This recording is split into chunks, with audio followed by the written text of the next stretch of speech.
right, Renwick Gallery, Photography Encouraged. Did a private book out for the U.S. Chamber of Commerce, U.S. Department of Commerce. Much appreciated, regardless of administration. Appreciate them recognizing us for our hard work. Universal Processing, only Asian company out of the top 100. What up?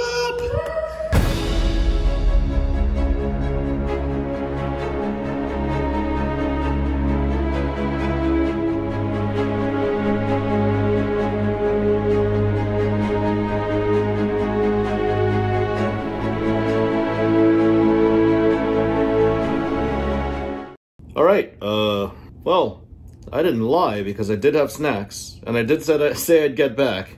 It just happens to be a different day. I couldn't maintain consciousness after snacks. That said, we're getting to the Q&A portion. From the FaB fam on Patreon, join us on Patreon. Extra perks, extra benefits. Spruce Willis had asked, I would like to hear your success story.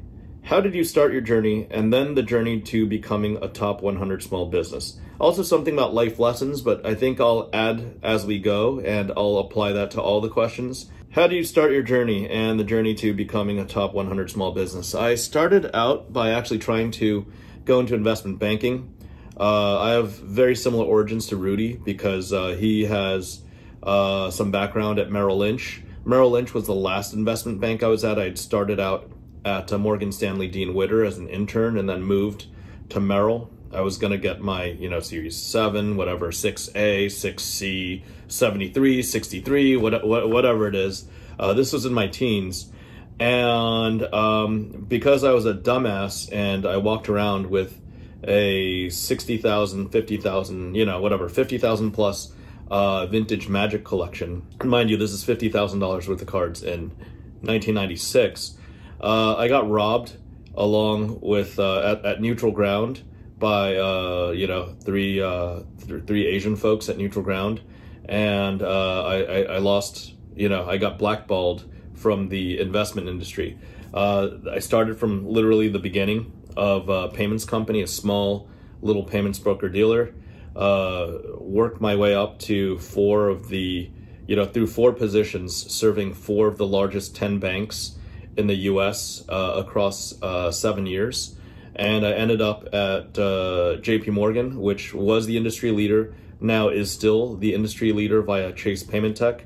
And I mean, it's a great business. It's an efficient business. It's whatever they do, it's great for Chase. But as an employee, I just couldn't bear the idea of, being an Uncle Tom and turning my back on the small business owners, the minorities, the immigrant business owners, people that spoke Spanish, any of the Asian languages, or basically not English. They'd get dismissed and their service issues would never get paid attention to. So I founded the company, a payments company called Universal Processing, and that was a lesson in futility for the first 15 years. I would say 6-7 years ago, I finally got the hang of it. I finally got myself out of a rut, and we did a couple things, community-focused things, serviced our community through COVID. Most people ran, most multimillionaires went off on their yachts, went off, flew to France, flew to Monaco, went in their vacation homes. Fuck those people. I stood my ground, even as a multimillionaire back then. I stood my ground. I defended New York. I spent the last 6 figures in my bank account, in my business bank account, getting masks to serve the doctors, the dentists, the clinics, the hospitals, then the pharmacies, the delis, the liquor stores, essential businesses. And then after we ran out of masks, we gave them, computer systems, swipe systems, things like they call them dongles, the little phone attachments to accept credit cards and digital payments. We created kiosk technology, online ordering technology. We gave hundreds of terminals to clients, merchants, business owners that weren't even our clients, just to serve them, to give them NFC or near field communications technology, contactless, technology to help serve them through COVID. We got picked up by a large nonprofit organization. We served diligently to that nonprofit organization. Then we got picked up by the Department of Commerce and the Small Business Administration. There was a $2 million project that we were funded $2 million for. Ended up costing us over $3.5 million because, well, sometimes there's so much inefficiency in government and as well as nonprofit that, yeah, I don't want to badmouth the administration, but in order to get the job done, sometimes you literally have to take a loss. And I would say 99% of the people within that program of 452 businesses that were committed, well, nobody performed like we did. And we heard that straight from the Department of Commerce, straight from the Small Business Administration. And that's probably what led us to our being part of the Co-100, Top 100 Small Business. I don't think that without that nod and that affirmation from the US PAC and the Small Business Administration, that any Asian business would have been recognized. But because we did what we did, because we did what we said, even took a 7-figure loss in doing what we said, and that in turn, you know, helped lead us to further success in the community, because nearly no business is willing to take a loss to fulfill their promises, but we were and we are, because it's never been about the money for me. I would say that is how we got to become a top 100 small business. That is what leads to our success. And you know, the tenacity, the determination, the perseverance, and all the things that come along with being an entrepreneur. That is what brought us here. Life lessons. I would say if you do what you believe in and you only pursue what you believe in, you're going to find a way. You're going to do really, really well. I believed in serving something more than myself. I believed in serving not the evil empire, not that, you know, Chase or JP Morgan is evil. Maybe, maybe not.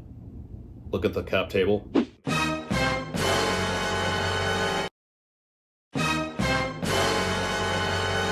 Maybe, maybe not. Whatever the case is, I knew year 4, you know, into middle management of JP Morgan, that I didn't believe in that company and that company didn't believe in me. So I went my own way and I did something I believed in, which was to serve immigrant and minority-owned businesses in the US, a very painfully unserved and underserved portion of the market. And that has done me well. Only do what I believe in. You know, there's a point in time where I believed in the power of collecting Magic the Gathering cards, vintage Magic the Gathering cards, and I did very well there.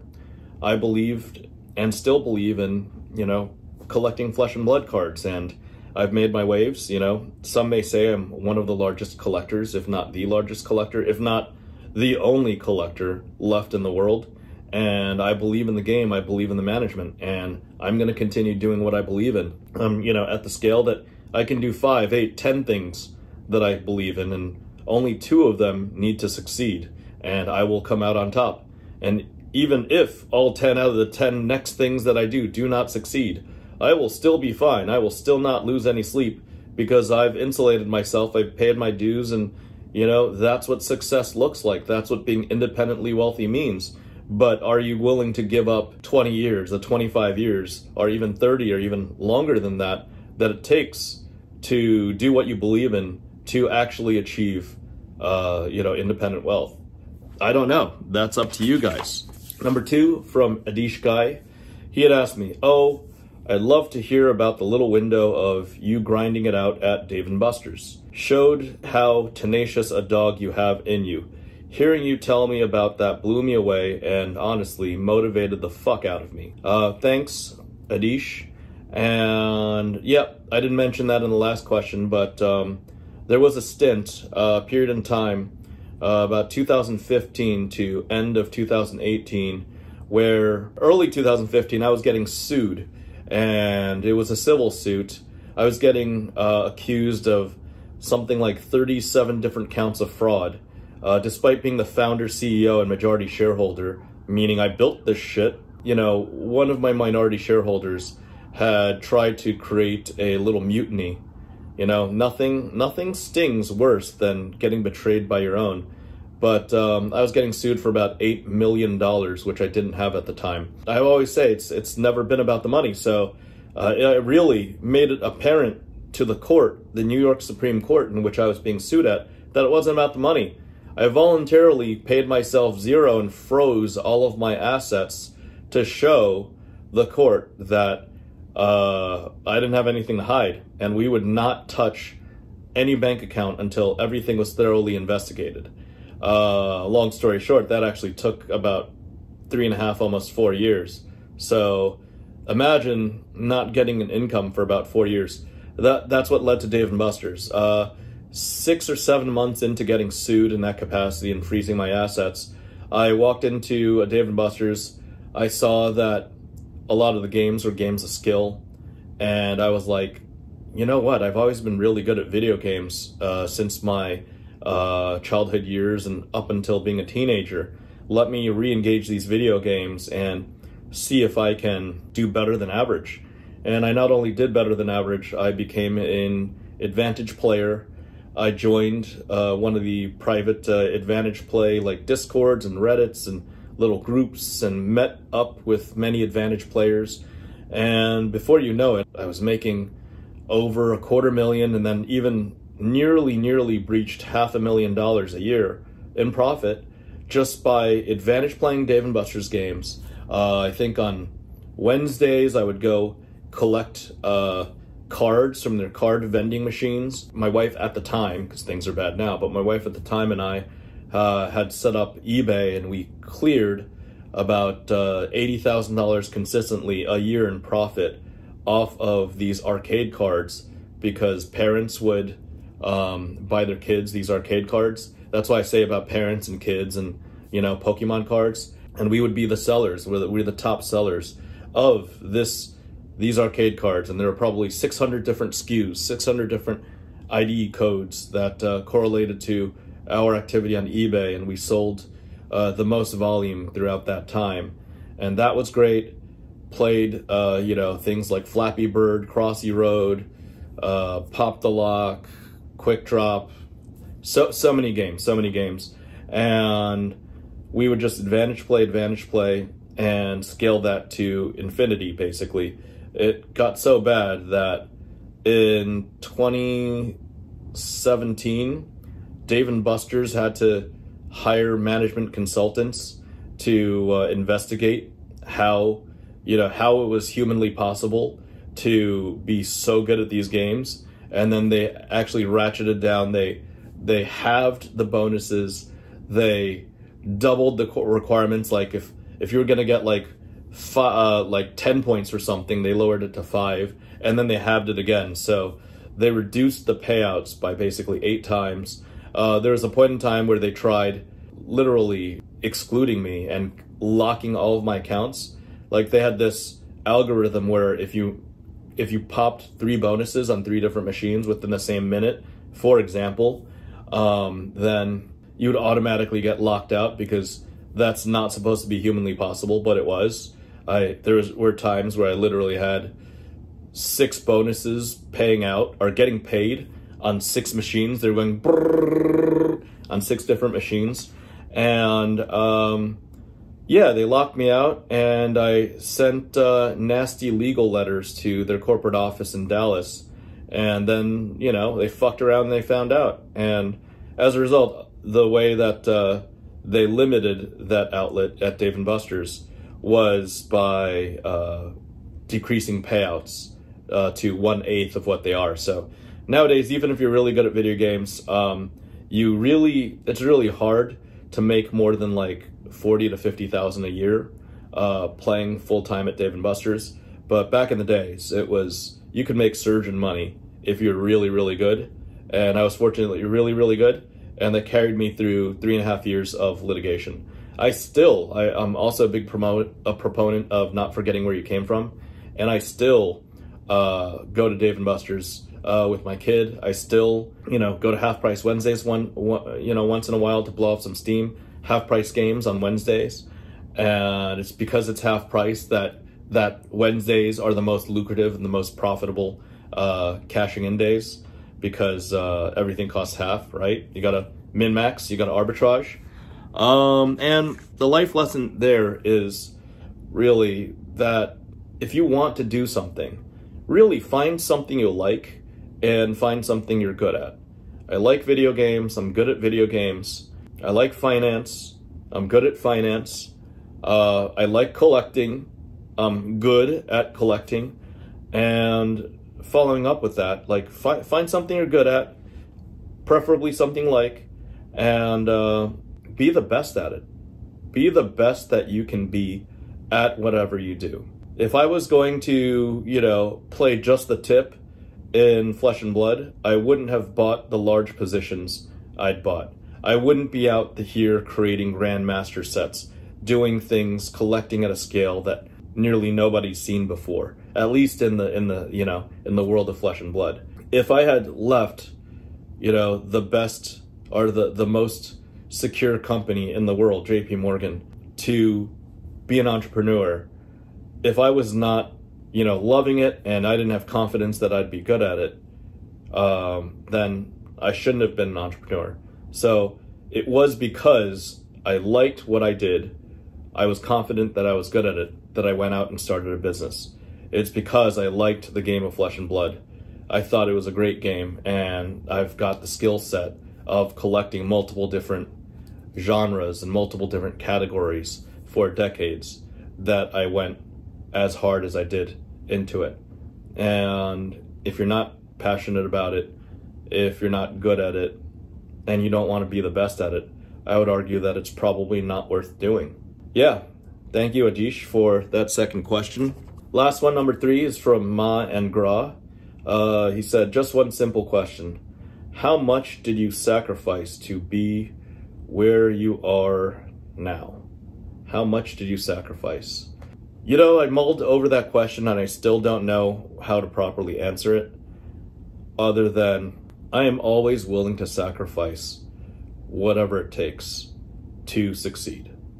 And some may call that sociopathic, but like, look at the people that I was surrounded by this, you know, these past couple days. They beat out over 33 million other people that had a dream. These are the top 100 people, and I consider myself within that 100, and so does the US government, to beat out those other people. Don't you think everybody in the room with me made major sacrifices? Like, you know, about specifics, I sacrificed my circle of friends. There was a time in my late teens and through my mid-20s where I'd go clubbing every Friday and Saturday night, and that was a thing, and we'd do all sorts of stupid stuff and take all sorts of recreational substances and party into late Sunday afternoon. And you can't do that if you want to be an entrepreneur, especially a successful one. You know, after founding my organization in 2003, you know, in the late 90s, I while securing a job, I could still go out, drink, you know, pick up chicks, you know, approach and solicit members of the fairer gender and try to bed them, but that just wasn't on the table after 2003. I gave up all of that fun. Yes, once in a while I still had a date. Yes, for some of that time, I would have a girlfriend for a very limited amount of time. I might have been dating around for like a year or two, but nothing crazy like in my late teens and early 20s. Nothing like, you know, the college days where you just go to a party and try to pull something and, you know, might or might not do something. I'll admit I whiffed more than I scored, but you know, sometimes enough shots on goal, you're gonna get lucky, and that was a lot of fun. I had to give up all of that, and I had to give up the friends that I accumulated. Friends, a lot of losers that enjoyed, you know, recreational substances a little too much, a lot of losers that were living on mom and dad's money. I had to cut those people out of my life. I mean, there was a point in time I was hanging out with the most prominent weed dealer and, you know, club drug dealer in New York. And there's a time where we literally traveled together. We traveled to Canada. We traveled together, did a road trip down to Miami, hit up the Ultra Music Festival, went to an after party. And I just remember there's a point where I was literally rolling face. This early 20s, past the statute of limitations. So I was rolling face, and I was at a PVD, Paul Van Dyke concert down in Miami. I think Space was the nightclub. And there was this, you know, guy in his 40s. He was a black gentleman in his 40s with a Paul Van Dyke shirt. He's like, "Hey man, do you have any more of that ecstasy?" And I was just fucked up, and I was like, "No man, I ate it all." And, you know, my boy got one of his boys to drag me out and like, "Yo, why are you talking to Miami Vice? What the hell's going on with you?" I don't know why I shared that story, but regardless, you know, things like that happen, and I had to cut all of that out of my life and cut a lot of other, you know, non-additive, EV minus, you know, people that were taking away from the expected value of the net positive results of my life. I had to cut them out of my life.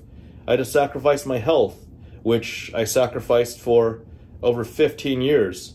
And it got worse and worse and worse until I finally, you know, it came to a head when I had a stroke in late 2022. I'm no longer willing to sacrifice my health. I'm going to the gym 4 to 6 times a week. I've got a personal trainer.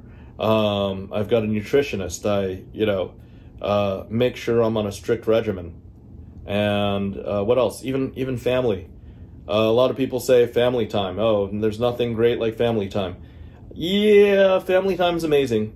But in order to truly achieve those things and trying to beat out 99.9999% of everybody else, you've got to make some really clear sacrifices, really big sacrifices. And family is one of the places where I'm willing to sacrifice. I didn't spend as much time as I wanted to with the fabled little princess. And I mean, nowadays it's even more limited because of the separation going on. But that's, you know, that's some of the small stuff. The big stuff, my extended family, I would argue this is bigger.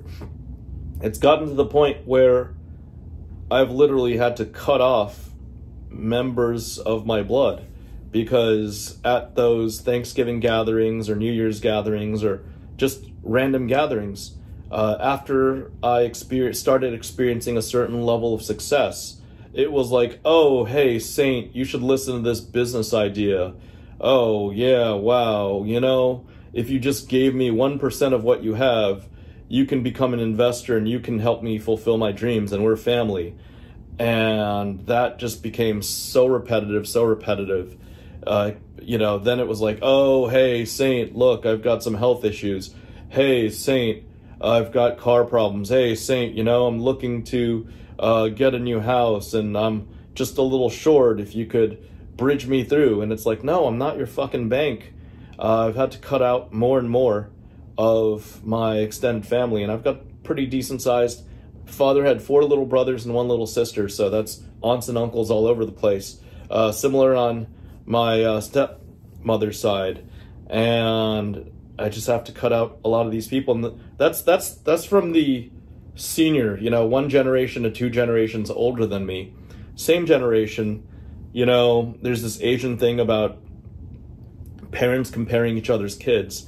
And I don't mind being on an elite level financially, but one of the downsides is people, you know, in my generation, or anybody from like 20 to 50 years old on both sides of my family, they always get compared to me within the family, and that creates a lot of saltiness. It creates jealousy, bitterness, inadequacy, whatever mental issues they have is their problem.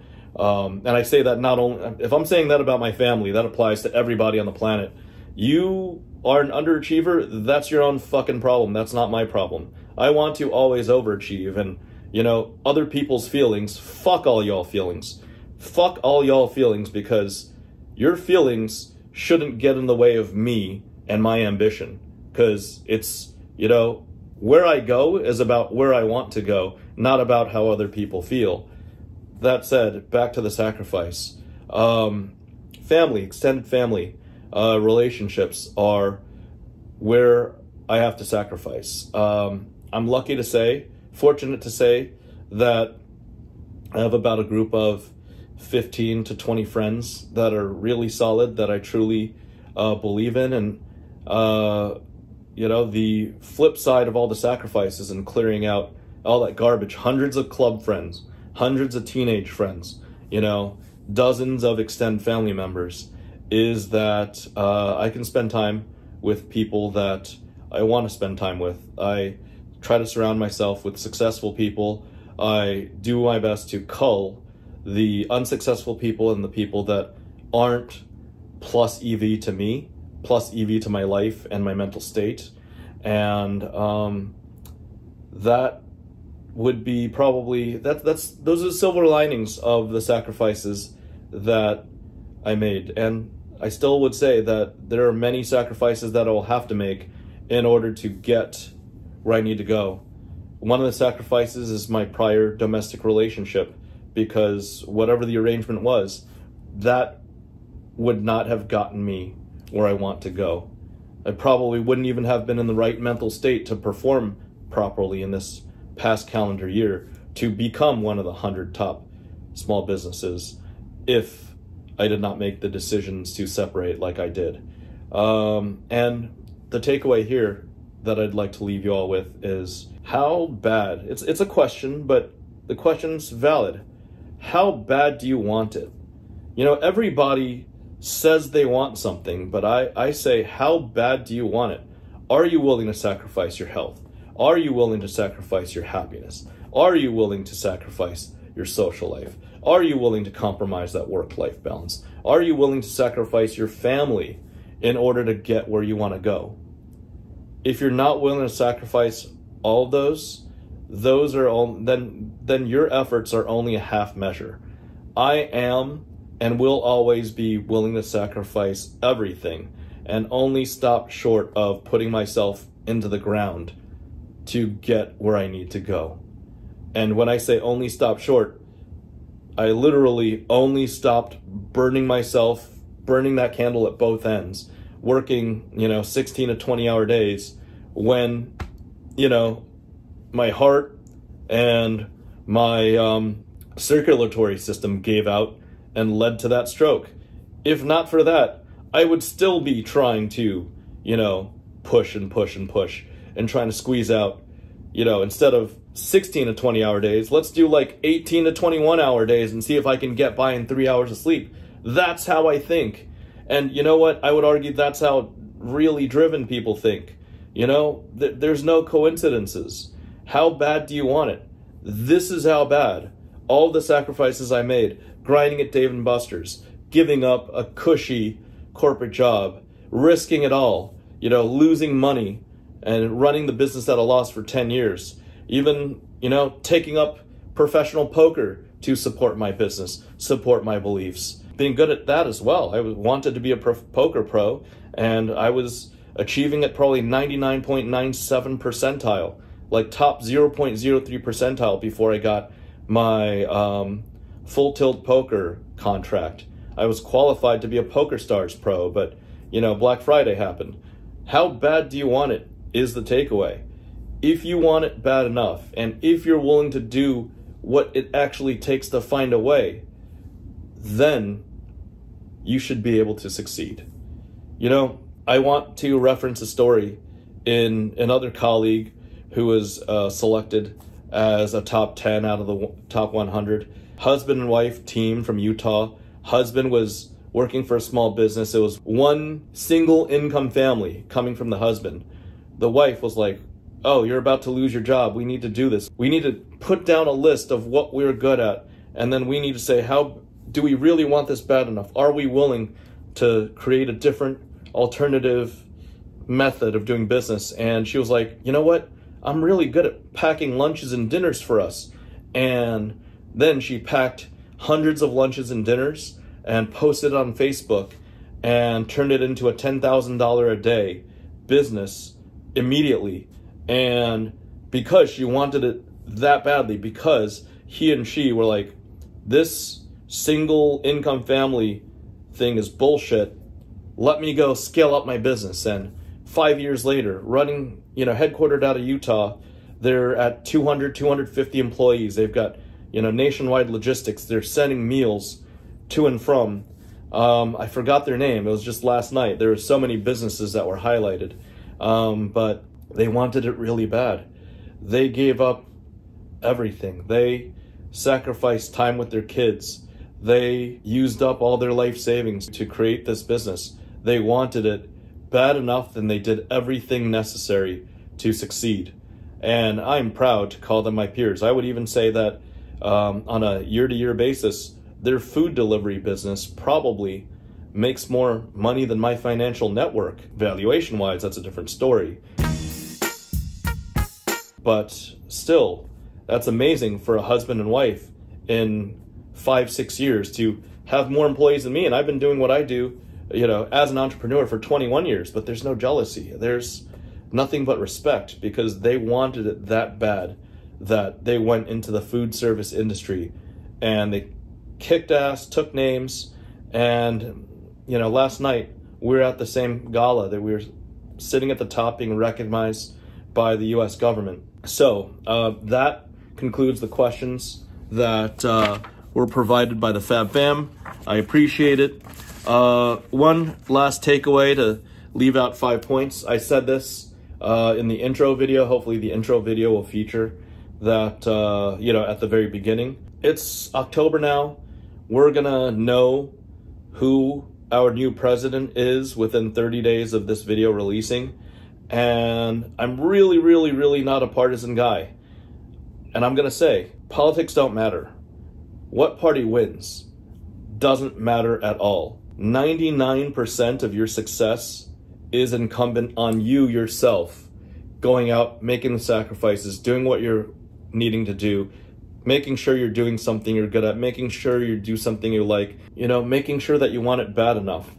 It doesn't matter whether, Kamala or Donald is in office, because honestly, the first time Trump was president, I made a good amount of money. When Biden was president, I made even more money. I mean, even from a percentage increase growth scale, during a Democratic time, as, an entrepreneur, small business owner, and essentially a capitalist, I did even better. And if it's about me, I'm going to perceive what the layout is like. Doesn't matter who wins. I'm just going to find out what the rules are, and I'm going to crush it. I'm going to adjust. You should do the same. It's narcissistic of any of us as Americans or as global citizens to think that our opinions matter when it comes to an election or matters of state. Your opinions don't matter.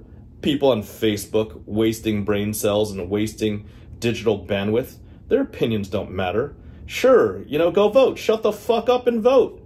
I'm not even voting because New York is probably a super majority blue state. It doesn't matter how I vote. What matters is, after November 5th, how I adjust and I sculpt my strategy for the coming 4 years, and how I adjust and adapt based on the policies that are coming out. Again, nonpartisan, but as a person, I felt Obama was the most likable person, sitting in the White House in the past 20, 30 years. And before that, I thought Bill Clinton was a pretty swell dude. And I didn't even lose that much respect for him when, he did that Monica Lewinsky thing. I was like, all right, yeah, good for you, Mr. President.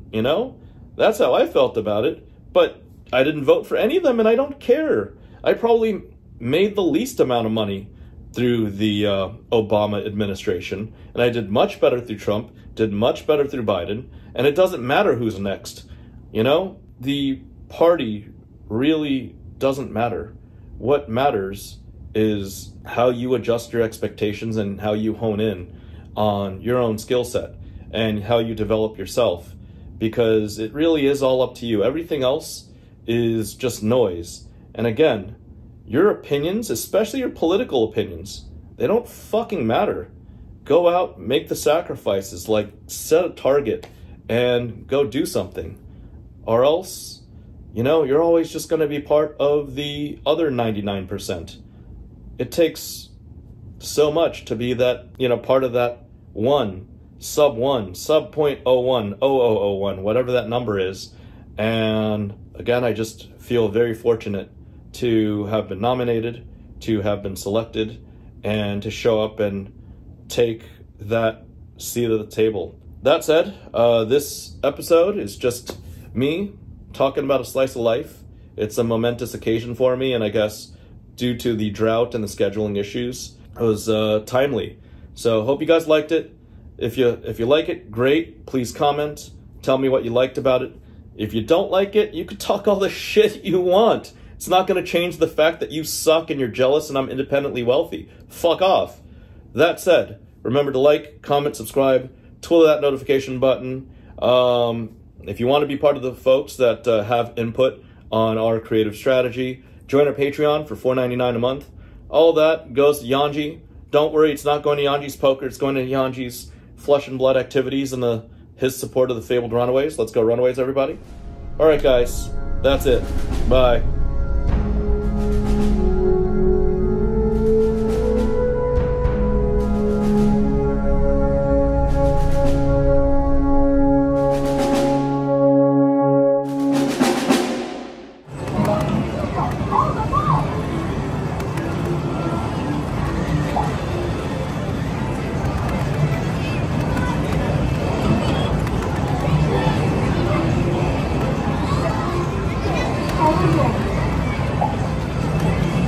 Oh, you got it!